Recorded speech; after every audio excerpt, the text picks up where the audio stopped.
has summoned Italy's ambassador after Deputy Prime Minister Luigi Di Maio accused Paris of creating poverty in Africa and fueling mass migration to Europe.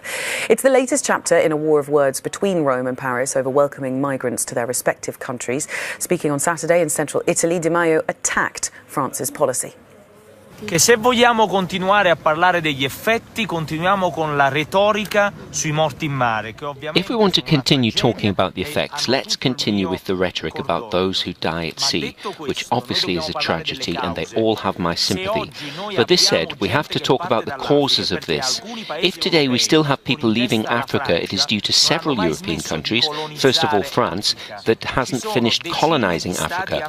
There are dozens of African countries where France is printing a currency of its own, the France of the colonies, and with that currency, French debt is financed.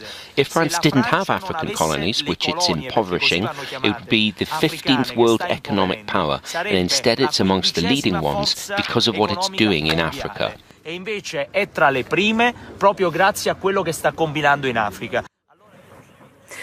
Well, let's get some more on this with our European Affairs journalist, Stéphane de Vries, who's in Paris this morning. Morning to you, Stéphane. What do you think the Italian ambassador can expect now that he's been summoned by the French? Well, she will probably maintain the critics of her government because Luigi Di Maio reacted already to the fact that France summoned his ambassador by saying that he thinks he was right by saying this and he really believes it. Now, it adds just another issue to the many disagreements between the two neighboring countries and founders of the European Union, France and Italy, mainly over what to do with the immigrants. Of course, Italy had been at the forefront of receiving immigrants coming through the Mediterranean. Italy has been blaming France for the fact that France is not taking in any asylum seekers or refugees. Emmanuel Macron in the last couple of months has been criticizing Italy as well. So the two countries, they are not getting along very well. Italy is criticizing France for the fact that it's still using or dominating the currency, the CFA, in Western and Central Africa. But that money is tied to the European Union, so to the Eurozone.